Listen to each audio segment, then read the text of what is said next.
Assalamualaikum sahabat Lentera Cerita.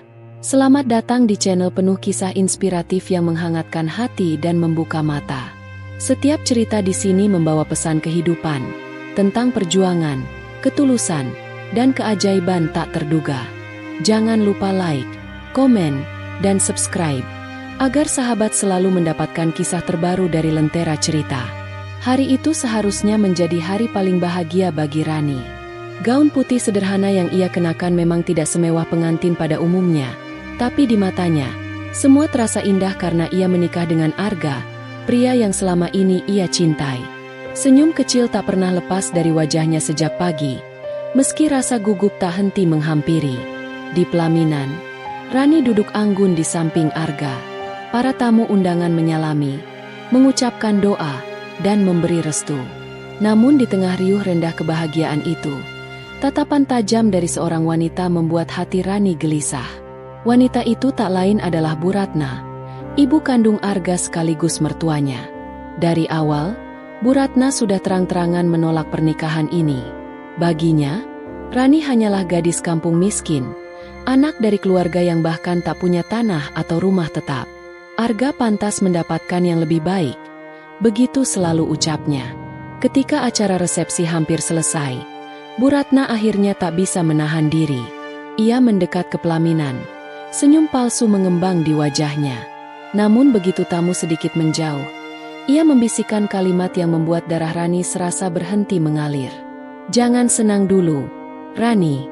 Kau pikir aku akan menerima perempuan miskin sepertimu di keluarga ini? Kau hanya mempermalukan kami." Rani terdiam, berusaha tetap tersenyum di depan para tamu. Hatinya remuk. Namun ia tidak ingin menodai momen sakral itu dengan air mata. Arga, yang duduk di sampingnya, hanya menggenggam tangan Rani seolah mencoba memberi kekuatan. Namun genggaman itu terasa lemah. Seakan ia sendiri ragu melawan ibunya. Malam pertama setelah resepsi, bukannya mendapat ucapan selamat datang, Rani justru disambut dingin di rumah besar keluarga Arga. Dinding megah dan lantai marmer yang berkilau seakan menertawakan langkah kakinya yang gugup. Saat ia hendak menaruh koper kecilnya di kamar yang telah disiapkan, suara lantang Bu Ratna terdengar dari ruang tamu. "Arga, kenapa kau bawa dia masuk rumah ini? Aku tidak sudi tinggal seatap dengan perempuan rendahan yang hanya mengincar hartamu." Rani berdiri kaku, tubuhnya bergetar. Ingin rasanya ia menjawab. Ingin ia jelaskan bahwa cintanya pada Arga tulus, bukan karena harta. Namun kata-kata itu seakan tertahan di tenggorokannya. Arga mencoba menenangkan. "Bu, tolong jangan bicara begitu. Aku yang memilih Rani. Aku yang mencintainya." "Tutup mulutmu," sergah Bu Ratna. "Kau buta karena cinta. Kau pikir perempuan ini bisa mengurusmu? Bisa menjaga nama baik keluarga kita? Tidak. Arga, dia hanya akan jadi beban." Air mata Rani jatuh tanpa bisa ditahan. Ia menunduk, menatap lantai, berusaha menahan perih di dadanya. Malam itu, ia menyadari bahwa perjalanannya sebagai istri Arga tidak akan mudah. Namun ia tetap memilih diam. Ia tidak ingin membuat Arga semakin terjepit antara cinta pada istrinya dan baktinya pada ibunya. Dalam hati, ia hanya bisa berdoa, "Ya Allah, berikan aku kekuatan. Aku ingin rumah tangga ini bahagia, meski langkah awalnya penuh luka." Sejak malam itu, Rani tahu, pernikahan yang ia impikan tidak akan pernah sederhana. Di balik senyum manis Arga, ada tembok besar bernama restu seorang ibu yang tidak ia dapatkan. Dan tembok itulah yang kelak akan menjadi sumber penderitaannya.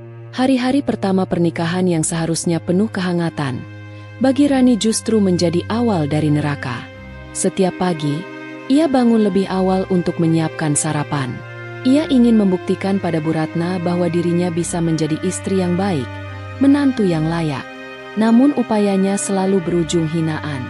Suatu pagi, ia menggoreng tempe dan membuat sayur bening sederhana. Dengan penuh semangat, ia menata meja makan. Arga yang baru turun dari kamar tersenyum kecil. "Wangi sekali, Rani." "Terima kasih, ya." Belum sempat Rani menjawab, Bu Ratna muncul. Tatapan sinisnya langsung menusuk. Hanya ini? Kau pikir keluargaku terbiasa makan lauk kampung seperti ini? Dasar tidak tahu diri. Rani terdiam, menunduk dalam. Arga mencoba membela. Bu, kan enak juga sesekali makan sederhana. Lagi pula ini sehat. Diam. Arga, kau tidak lihat? Perempuan ini tidak pantas jadi nyonya rumah. Bahkan memasak pun tak becus. Rani menggenggam ujung kainnya erat-erat. Air matanya hampir jatuh. Tapi ia paksa tersenyum. Maaf, Bu. Besok Rani akan coba masak yang lebih baik. Namun esok harinya pun sama. Apapun yang ia lakukan selalu salah di mata mertuanya. Saat ia mengepel lantai, Bu Ratna berkata lantainya licin. Saat ia mencuci pakaian, Bu Ratna berkata bajunya kusam. Semua usahanya seolah tak ada artinya. Ketika Rani mulai hamil, penderitaannya justru semakin berat. Tubuhnya sering lemah, mual, dan pusing. Ia berharap mendapat sedikit perhatian, sekadar segelas air hangat atau kata-kata penghiburan. Namun yang ia dapatkan hanyalah kata-kata tajam. Kau ini manja sekali. Baru hamil sedikit saja sudah mengeluh. Perempuan kampung sepertimu memang tak terbiasa bekerja keras. Aku dulu hamil Arga masih bisa mengurus rumah, bahkan tetap menghadiri arisan. Rani menunduk. Tangannya mengusap perutnya yang mulai membuncit. Ia berbicara pelan, seakan kepada bayi yang ada di dalam rahimnya. Bertahanlah, Nak. Ibu kuat demi kamu. Arga sebenarnya menyayangi Rani. Namun ia sering kalah oleh suara keras ibunya. Ketika Rani mengadu, Arga hanya berkata lirih. Sabar ya, Rani. Mungkin nanti ibu akan berubah. Namun sabar yang dituntut itu semakin lama semakin mencekik. Makanan bergizi yang seharusnya ia makan sering sengaja dibuang oleh Bu Ratna. Suatu kali, Rani membeli susu khusus ibu hamil dengan uang tabungannya sendiri. Ia menaruhnya di kulkas, berharap bisa meminumnya setiap malam. Tapi malam itu, ketika ia hendak mengambil, susu tersebut sudah hilang. Ia menemukan botolnya kosong di tempat sampah. Bu Ratna muncul dari dapur dengan senyum dingin. Kau kira aku tidak tahu? Kau beli ini diam-diam supaya apa? Supaya anakmu lebih kuat dari cucu-cucu lain di keluarga ini nanti? Jangan harap. Tubuh Rani bergetar. Ia ingin marah, ingin menjerit. Tapi lidahnya keluh. Ia hanya bisa menatap perutnya yang kini semakin besar. Berharap janinnya tetap sehat meski dirinya menderita. Malam demi malam, Rani menangis dalam diam di kamar. Ia menutupi wajah dengan bantal agar tangisnya tidak terdengar. Ia merasa sendirian, terjebak di rumah megah yang bagai penjara. Namun dalam tangis itu, ia bersumpah dalam hati, jika aku bisa melewati semua ini, aku akan buktikan bahwa aku bukan perempuan lemah seperti yang mereka kira. Aku akan melindungi anakku, sekalipun harus berhadapan dengan siapapun. Awal penderitaan itu benar-benar menggores hati Rani. Ia tidak hanya harus bertahan dari rasa sakit fisik karena kehamilannya, tapi juga dari luka batin yang terus digoreskan oleh mertuanya. Dan ia tahu, derita yang sebenarnya baru saja dimulai. Malam itu hujan turun deras. Angin mengguncang jendela rumah besar keluarga Arga, seolah ikut menjadi saksi ketegangan yang sudah lama membusuk di dalamnya. Rani, yang sedang hamil 7 bulan, duduk di kamar dengan tubuh lemah. Perutnya semakin berat, sementara pikirannya dipenuhi cemas. Arga belum pulang dari kantor. Sejak beberapa minggu terakhir, ia lebih sering lembur, meninggalkan Rani sendirian menghadapi cemooh dan cacian mertuanya. Pintu kamar tiba-tiba terbuka. Bu Ratna masuk dengan langkah cepat. Wajahnya penuh amarah. Di tangannya ada lembaran brosur rumah sakit bersalin yang tadi siang Rani simpan di meja. Apa ini? Suara Bu Ratna menggelegar. Kau sudah mendaftarkan diri ke rumah sakit tanpa sepengetahuanku. Rani terkejut. Bu, Rani hanya ingin memastikan persalinan nanti berjalan aman. Lagi pula tabungan Rani sendiri yang... Tabunganmu. Bu Ratna menertawakan dengan nada merendahkan. Uang receh yang kau kumpulkan dari menjahit itu? Hah, kau kira cukup untuk melahirkan anak di rumah sakit ini? Dasar perempuan tak tahu diri. Kau hanya akan menyusahkan Arga. Rani menahan tangisnya. Ia mencoba menjelaskan. Aku hanya ingin yang terbaik untuk anakku, Bu. Aku tidak mau sesuatu yang buruk terjadi. Namun amarah Bu Ratna semakin membara. Berani sekali kau bicara begitu di depanku. Sejak awal aku sudah bilang, kau tidak pantas masuk ke keluarga ini. Dan sekarang kau semakin berani melawan. Rani mencoba berdiri, meski tubuhnya goyah. Aku tidak melawan, Bu. Aku hanya ingin melindungi anakku. Saat itulah, dalam luapan emosi, Bu Ratna kehilangan kendali. Ia mendorong tubuh Rani dengan kasar, lalu menendang kakinya agar jatuh. Aku muak melihat wajahmu, teriaknya. Tubuh Rani terhempas ke lantai. Ia meringis. Kedua tangannya refleks melindungi perutnya. Rasa sakit menjalar, membuatnya sulit bernapas. Air matanya tumpah tanpa bisa ditahan. Ya Allah, anakku, gumamnya lirih, menahan perih di perut yang terasa kencang. Malam itu benar-benar mencekam. Hujan yang mengetuk atap seakan berubah menjadi dentuman genderang kematian. Rani terbaring di lantai, tubuhnya gemetar. Sementara Bu Ratna berdiri di atasnya dengan wajah dingin tanpa penyesalan. Beberapa menit kemudian, suara pintu depan terdengar. Arga pulang. Ia langsung berlari ke kamar ketika mendengar tangisan lirih istrinya. Rani, ya Allah, kenapa kamu jatuh? Arga panik, membantu istrinya duduk. Rani hanya bisa menangis. Ia ingin berkata bahwa mertuanya yang menendang, tapi bibirnya keluh. Sementara Bu Ratna berdiri di belakang Arga dengan wajah pura-pura prihatin. Aku tadi masuk kamar. Rani sudah jatuh sendiri, ucap Bu Ratna tenang. Mungkin dia terlalu lemah. Aku sudah bilang, perempuan itu tidak kuat mengurus rumah. Lihat sekarang akibatnya. Arga menatap ibunya, lalu istrinya. Kebimbangan tergambar jelas di wajahnya. Akhirnya ia hanya memeluk Rani erat-erat. Sabar ya. Sayang, kita ke dokter besok. Rani menggigit bibirnya. Ia ingin berteriak, ingin menumpahkan kebenaran, tapi ketakutannya terlalu besar. Ia tahu Arga sangat patuh pada ibunya. Jika ia memaksa, justru dirinya yang akan dituduh pembuat onar. Malam itu, setelah Arga tertidur karena lelah, Rani duduk di tepi ranjang. Tangannya mengusap perutnya yang masih terasa sakit. Matanya kosong menatap keluar jendela yang masih diguyur hujan. Anakku, maafkan ibu. Kau harus kuat. Kita hanya punya satu sama lain.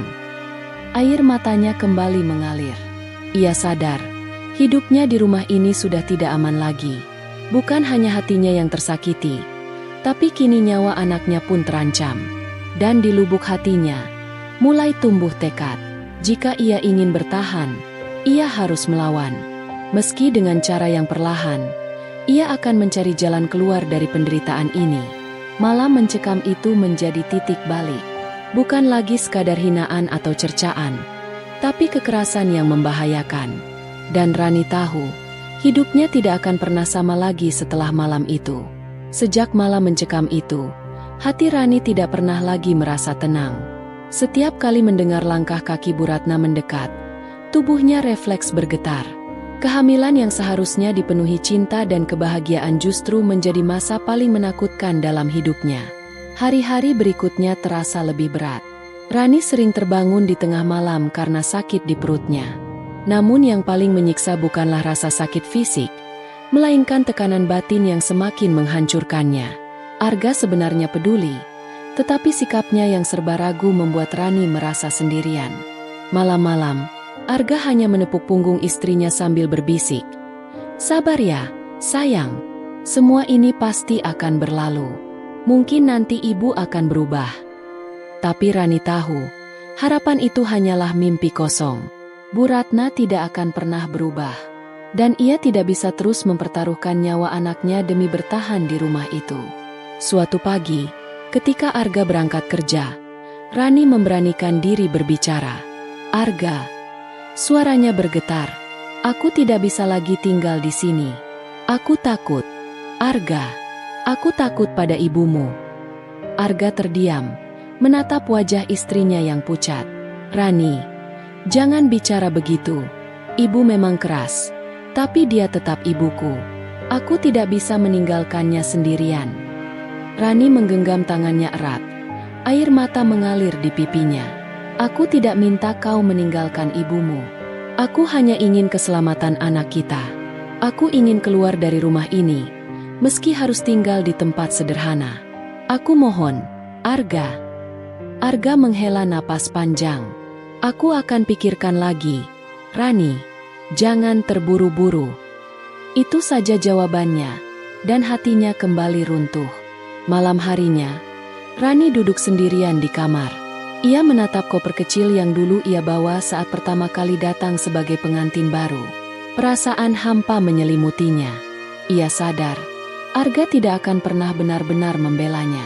Perlahan, ia mulai membereskan pakaian. Tangannya gemetar, tapi hatinya mantap. Keputusan pahit ini harus ia ambil sendiri. Ia tidak ingin menunggu sampai sesuatu yang buruk terjadi pada bayinya. Keesokan paginya, saat rumah sepi, Rani pamit kepada Bu Ratna. Dengan suara bergetar, ia berkata, "Bu, terima kasih sudah mengizinkan saya tinggal di sini. Tapi mulai hari ini saya akan pergi. Saya akan menjaga anak saya dengan cara saya sendiri." Bu Ratna terperangah sejenak, lalu tertawa sinis. "Bagus, pergilah. Rumah ini memang tidak pantas untukmu. Aku harap kau tidak pernah kembali." Rani menunduk, menahan tangis. Ia tidak ingin memperlihatkan kelemahan di depan mertuanya. Dengan langkah gontai, ia membawa kopernya keluar dari rumah megah itu. Di jalan, udara pagi terasa dingin menusuk kulit. Namun di dalam hati, ada sedikit kelegaan. Meski pahit, keputusan itu memberinya secercah harapan, kebebasan. Ia menyewa kamar kontrakan kecil di gang sempit, jauh dari kemewahan yang pernah ia lihat. Ruangan itu hanya berisi kasur tipis, meja kayu, dan jendela kecil yang menatap ke langit. Tapi bagi Rani, itu sudah cukup. Malam pertama di kontrakan, ia duduk sambil mengusap perutnya. "Nak, mulai sekarang kita berjuang berdua. Ibu mungkin tidak punya banyak, tapi ibu punya cinta untukmu." Air matanya menetes. Namun kali ini bukan semata karena kesedihan. Ada tekad yang lahir di balik rasa sakit itu. Tekad untuk bangkit. Untuk membuktikan bahwa ia bisa hidup tanpa hinaan dan kekerasan. Keputusan pahit ini menjadi awal dari perjalanan panjang Rani. Ia tahu jalannya tidak akan mudah. Tapi setidaknya kini ia bebas dari cengkeraman yang hampir merenggut hidupnya dan anaknya. Dan dalam diam, ia bersumpah, suatu hari nanti, semua orang yang merendahkannya akan melihat siapa dirinya yang sebenarnya. Hari-hari di kontrakan kecil itu tidaklah mudah. Rani menjalani hidupnya dengan penuh perjuangan. Perutnya semakin besar, tubuhnya semakin lemah. Namun tangannya tidak pernah berhenti bekerja. Ia menjahit pakaian orang kampung, menerima pesanan kue kecil-kecilan, bahkan menjual gorengan di depan gang. Meski keuntungannya tak seberapa, ia tetap tersenyum. Setiap uang yang ia kumpulkan, ia sisihkan untuk biaya persalinan. Ia tidak lagi berharap pada Arga, apalagi pada Bu Ratna. Satu-satunya harapannya kini hanyalah bayi dalam rahimnya. Suatu malam, rasa sakit itu datang. Perutnya terasa seperti diremas. Nafasnya tersengal. Tubuhnya dingin berkeringat. Ia tahu, saatnya melahirkan sudah tiba. "Ya Allah, tolong hamba Emu ini," bisiknya sambil menahan nyeri. Dengan sisa tenaga, ia mengetuk pintu tetangganya, Buati, seorang janda tua yang sejak awal sering membantunya. "Buati, tolong, saya mau melahirkan." Rani hampir terjatuh. Buati terkejut, segera memapahnya. "Astagfirullah, sabar, nak, ayo, kita ke bidan sekarang juga." Malam itu, dengan bantuan sederhana dan doa yang tak henti dipanjatkan, Rani berjuang antara hidup dan mati. Jeritan dan isakan bercampur menjadi satu. Namun akhirnya, tangisan seorang bayi memecah udara. Suara itu seperti cahaya yang menembus kegelapan hidupnya. "Selamat, nak, bayimu laki-laki." Sehat dan kuat sekali, ucap Buati sambil menggendong bayi kecil itu lalu menyerahkannya pada Rani. Rani menatap wajah mungil yang masih merah. Air matanya mengalir deras. Bima, bisiknya lirih. Namamu Bima. Kau adalah kekuatan ibu. Ia mencium kening anaknya, merasakan energi baru mengalir dalam darahnya. Semua penderitaan yang ia lalui seakan terbayar dengan hadirnya malaikat kecil ini. Hari-hari setelah kelahiran Bima tetap tidak mudah. Kontrakan sempit itu kadang terasa pengap. Uang hasil jualannya sering tidak cukup untuk membeli susu dan kebutuhan bayi.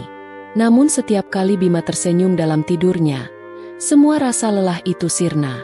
Bu, kalau tidak ada kamu, saya mungkin sudah menyerah, ucap Rani suatu malam pada Buati yang datang membawa bubur hangat.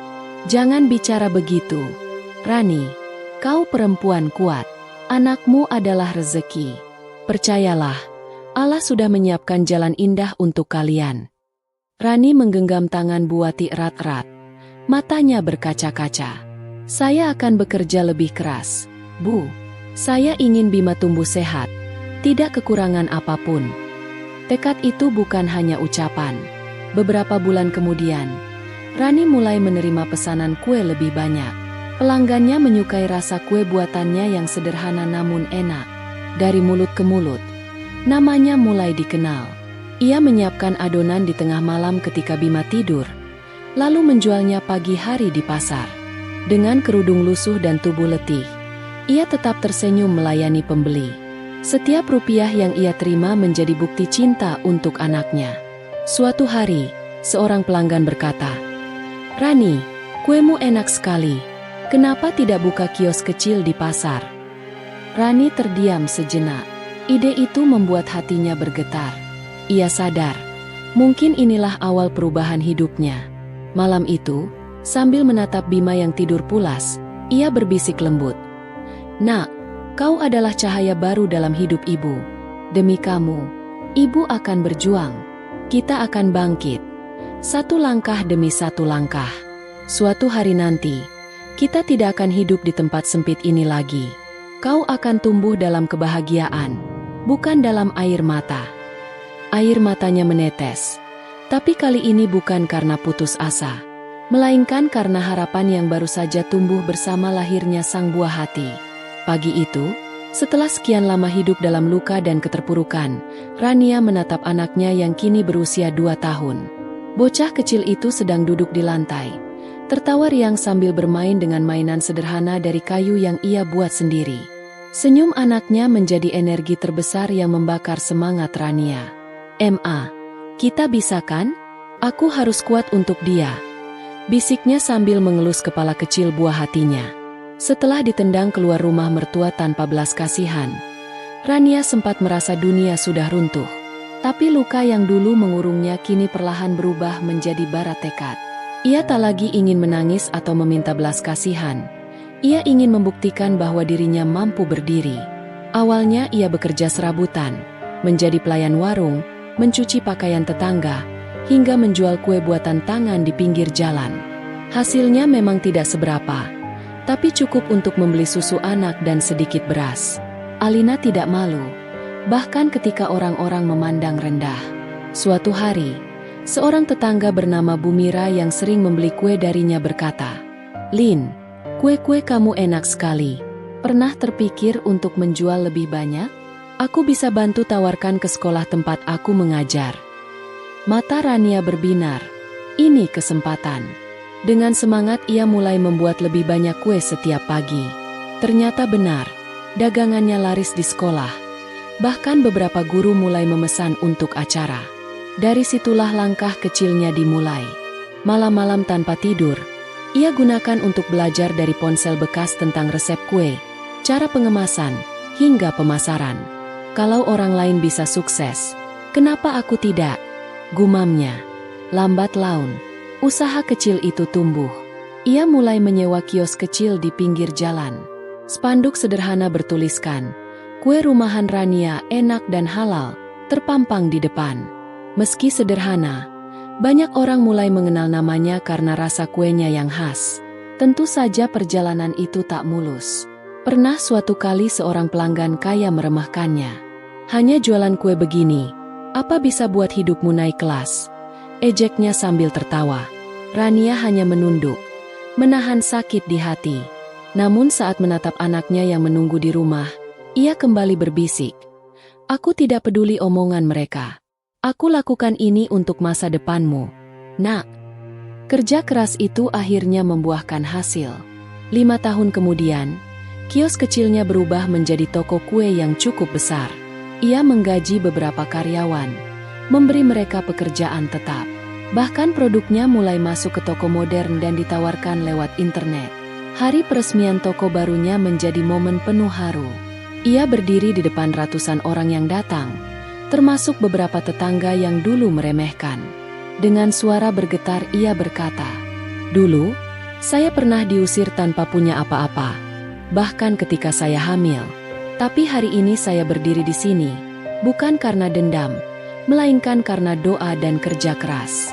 Saya ingin membuktikan bahwa luka tidak selalu membuat kita jatuh, justru bisa membuat kita bangkit."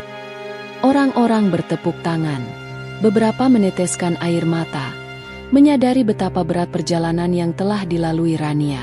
Kesuksesan itu tidak hanya mengangkat kehidupan Alina, tetapi juga mengubah cara orang memandangnya. Ia yang dulu dianggap tidak berguna, kini menjadi sosok inspiratif. Dan di dalam hatinya, ia tahu, semua ini baru permulaan. Ia belum sepenuhnya menutup lembaran luka masa lalu, karena masih ada satu hal yang belum ia hadapi, keluarga suaminya. Rania menatap anaknya yang kini sudah bisa berlari kecil, lalu berbisik, "Sekarang Mama kuat. Jika suatu hari kita berjumpa dengan mereka, kamu akan melihat bahwa Mama tidak lagi lemah." 10 tahun telah berlalu sejak malam mencekam yang mengubah hidup Rania. Kini, ia berdiri dengan percaya diri di sebuah ruangan luas, penuh cahaya lampu gantung kristal, dikelilingi oleh tamu-tamu penting. Ruangan itu adalah ballroom hotel miliknya, Hotel Cahaya Raya, salah satu hotel mewah yang menjadi simbol keberhasilan Rania setelah melewati masa-masa kelam. Rania mengenakan gaun sederhana berwarna putih tulang. Wajahnya berseri namun tetap teduh. Di sampingnya, seorang anak lelaki berusia 10 tahun berdiri tegap, mengenakan setelan jas kecil. Dialah Arka, buah hati yang dulu ia kandung saat diusir, kini tumbuh menjadi anak yang cerdas dan berbakti. Acara malam itu adalah peluncuran proyek amal yayasan yang ia dirikan untuk membantu ibu-ibu tunggal dan anak-anak terlantar. Semua berjalan lancar, sampai tiba-tiba pandangan Rania tertumbuk pada sosok yang tak pernah ia sangka akan muncul. "Rania, itu bukan?" bisik salah seorang panitia di telinganya. Rania menoleh. Jantungnya seperti berhenti berdetak sesaat. Di antara kerumunan tamu, terlihat wajah yang dulu menghantuinya. Bu Ratna, mertuanya. Perempuan itu tampak berbeda. Tidak lagi angkuh dengan pakaian mewah, melainkan lusuh dengan keriput jelas di wajah. Matanya kosong, tubuhnya sedikit membungkuk, dan langkahnya gemetar. Arka menggenggam tangan ibunya.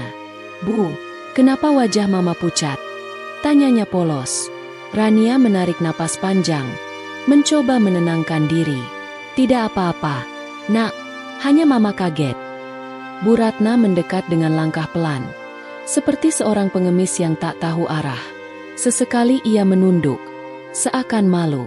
Saat jarak mereka tinggal beberapa langkah, matanya berkaca-kaca. "Rania," suaranya parau, lirih, hampir tak terdengar. "Apa benar ini tempatmu?" Rania menahan gejolak perasaannya. Semua luka masa lalu, makian, tendangan, hinaan saat ia mengandung, kembali berputar dalam ingatan. Tapi di hadapannya kini, Bu Ratna bukan lagi singa buas, melainkan seekor burung patah sayap. "Ya, ini tempatku," jawab Rania tegas. Meski suaranya bergetar, Bu Ratna menunduk dalam. Air mata jatuh membasahi lantai marmer. "Rania, maafkan aku. Dulu aku buta. Aku kehilangan segalanya sekarang. Rumah, harta, bahkan anakku, semua pergi. Aku hanya ingin bertemu cucuku." Arka memandang ibunya bingung. "Mama, ini siapa?" Rania terdiam lama. Ingin rasanya ia berkata bahwa perempuan ini hanyalah orang asing yang pernah menyakitinya. Tapi hati kecilnya tak kuasa membohongi darah daging yang mengalir dalam tubuh Arka. "Dia, nenekmu, nak," ujar Rania akhirnya. Arka terperangah, lalu menatap sang nenek dengan mata polos penuh rasa ingin tahu. "Nenek." Bu Ratna jatuh berlutut, memeluk kaki Rania. Tangisnya pecah, tubuhnya bergetar. "Ampuni aku, Rania. Tolong beri aku kesempatan. Aku tak pantas meminta, tapi izinkan aku melihat cucuku meski hanya sebentar." Para tamu yang melihat terdiam. Suasana hening, hanya isak tangis Bu Ratna yang terdengar. Rania menutup mata. Hatinya berkecamuk. Dendam yang dulu membara terasa tak lagi sama ketika ia melihat perempuan renta itu hancur di hadapannya. "Bangun, Bu." Suara Rania akhirnya terdengar, lirih tapi tegas. "Aku sudah memaafkan sejak lama. Meski luka itu tak akan hilang. Tapi jangan pernah lagi mempermainkan hidupku atau anakku. Kalau ibu benar-benar ingin berubah, buktikan dengan perbuatan, bukan kata-kata." Bu Ratna terisak. Namun kali ini ada cahaya harapan di matanya. Ia menoleh ke Arka, yang menatapnya penuh rasa penasaran. "Nak, maukah kau memeluk nenek?" tanyanya pelan. Arka menoleh ke ibunya.